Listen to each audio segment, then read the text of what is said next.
Hello, my name is Juan Palacios. I'm the commercial director of Engel Völkers Montevideo, and I'm going to be talking to you about our market conditions, giving you a market update. And this is going over what happened in 2025 and what we project to happen in 2026. Okay, I would describe the Montevideo market right now as selectively steady, which means that this is not a speculative or overheated market. It's a very real market, and we see that we have a very healthy pool of buyers, and we have a very healthy stock of properties. And one of the things about the market in Montevideo is that we talk about real value.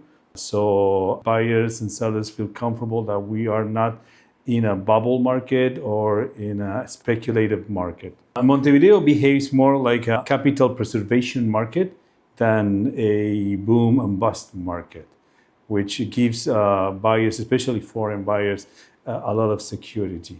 And yes, definitely, we do have an increased interest in the luxury real estate market, taking into consideration that luxury in Montevideo has a very specific meaning. It's not so much about excess, it's about life, about quality of life. That means that buyers are looking for, of course, good architecture, natural lighting, privacy, security, outdoor spaces, and everything is connected to the way they're going to be living in that property. We find the luxury market in Montevideo, our buyers are mostly end users or long-term holders, which makes the market very stable and very resilient as well. Now I'm going to be talking about the way that the transactions are done in terms of financing in Uruguay.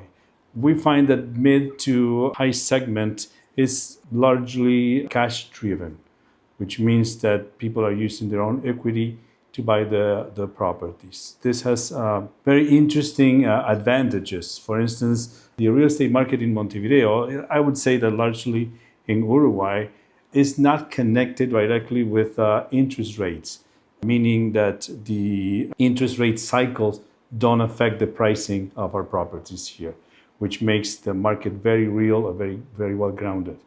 I would like to comment on the different in prices between the different gated or semi-gated communities in Montevideo.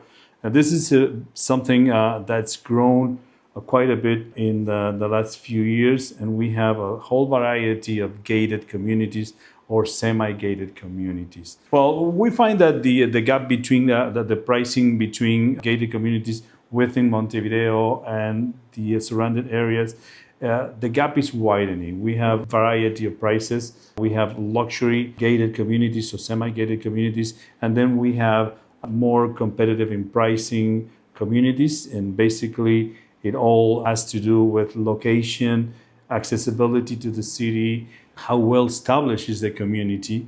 For instance, we have one of the gated communities within Montevideo that is the driving force of the pricing in luxury houses in Montevideo. And then you have different communities that are a little bit further from Montevideo, from the center of Montevideo, that are more competitive in pricing. So we have a whole variety of options for people interested in living in a gated community. Is Montevideo a buyer's or a seller's market? This is an interesting question because I wouldn't fit it into any of those categories. This is pricing a market. It has to do with pricing. As you know, we said before, we have a healthy pool of buyers, we have good stock of properties, and everything is about pricing. Properties here are sold for their value. We don't have an upper hand for either buyers or sellers. I think that we have a really nice variety of different products, whether it's apartments or houses, and I think they're very competitive in both ends. At the end of the day, what happens is that properties sell for their actual value, and this is something that has helped our market stay grounded and safe from fluctuations in the financial market in the world. We seem to run an independent course in terms of keeping the value of the properties. 2025 was a really good year in which we saw, of course, a lot of sales of residential properties and final users buying their properties or investors. But we also saw a new generation of buyers like family offices and investors from Europe trying to make their portfolios a little more diverse.